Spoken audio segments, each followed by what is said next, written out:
Grabe ito, Kapuso Network problemado, pagkawala ng Itbulaga sa kanila, ramdam na ng GMA Network. Lakas ng Itbulaga, muling pinatunayan. Yan nga ang ating pag-uusapan sa video na ito ngayon, na kung saan ay tila ramdam na nga ng GMA7, ang pagkawala ng Itbulaga sa kanilang channel, na matatandaang noon pa man, ay marami na nga ang mga nagsasabi, na ang pag-alis ng Itbulaga sa GMA7, ay magkakaroon ng malaking epekto sa kanila. At dahil nga sa lakas ng hatak ng Itbulaga, ay marami din nga sa mga solid at legit the bark ads, ang mga lumipat din sa TV5, at iniwan ang pagiging kapuso, pagkatapos lumipat ng Itbulaga sa TV5 at maging isang kapatid. Pero, ngayon nga, ay tila ramdam na nga ng GMA7, ang pagkawala ng Itbulaga sa kanilang channel, dahil sa nangyaring pagbaba ng kanilang audience share. Matatandaang, matapos lumipat ang showtime sa GMA7 noon, ay ayon sa TVJ, ay hindi nga man lang nagpanik o kinabahan ng Itbulaga at mga the bark ads. Ayon pa nga sa TV5 Insider noon, ay masaya ang TV5 sa ratings ng Itbulaga, pagkatapos ng paglipat ng showtime noon, dahil noong nasa TV5 pa daw kasi ang showtime, ay parang may 2% ratings lang daw ito.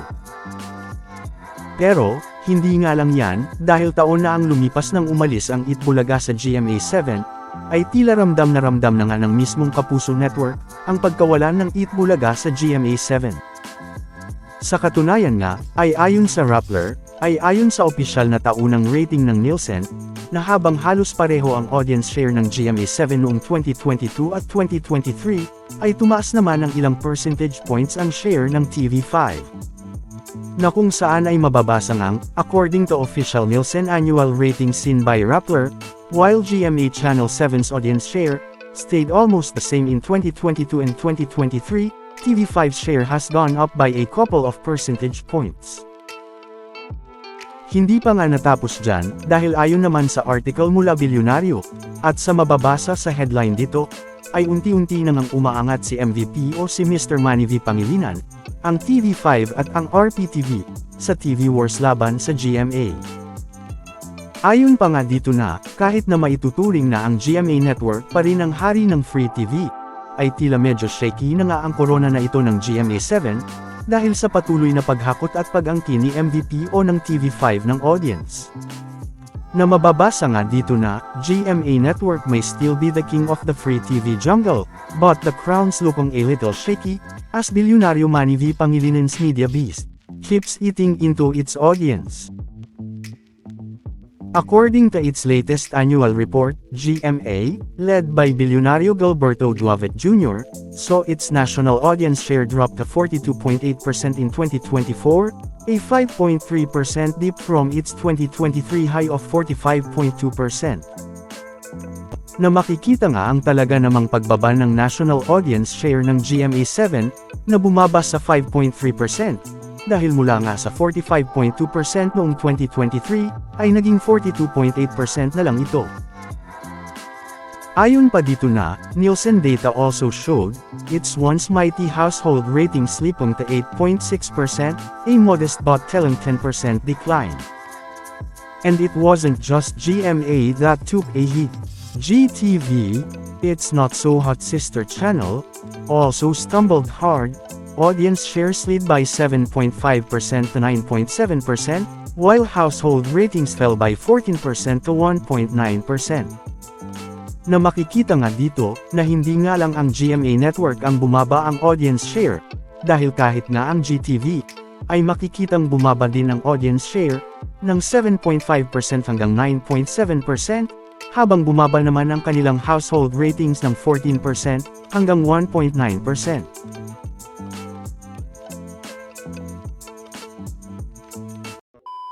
Welcome back mga ka-highlights.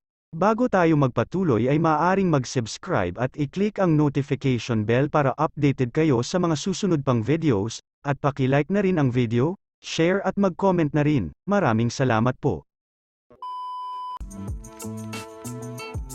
Pero, ang TV5 naman ni MVP, ay nasa upswing. Pinalakas ng mas malakas na signal, at ng ABS-CBN content, na kung saan ay nakita nga ng kapatid network, ang audience share nito na tumaas ng 15% hanggang 15.5%. At tumaas din naman ang household ratings nila ng 11% hanggang 3.1%. Ironically, dinoble rin ng GMA ang partnership nito sa ABS-CBN noong 2024, na nagpapalabas ng mas maraming kapamilya content, pero hindi nga nagbunga ng maganda ang sugal na ito ng GMA. Hindi tulad ng TV5, ay wala namang nangyaring pagtaas sa ratings ng GMA. Na mababasa nga dito na, meanwhile, MVP's TV5 is on the upswing.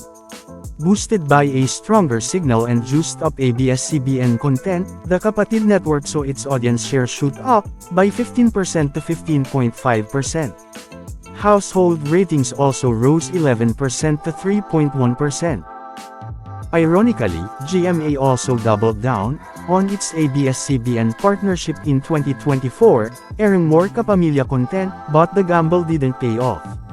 Unlike TV5, GMA didn't see any meaningful ratings lift from the move. Pero hindi nga lang yan, dahil mababasa din nga dito na, but the real plot twist in 2024 is RPTV. The TV5 9 media baby, rose from the ashes of CNN Philippines in early 2024, and is now flexing a 3.4% audience share, not bad for a newbie. Its MVPs PBA Games and Itbulaga. Even A to Z, another ABS-CBN content body, couldn't keep up.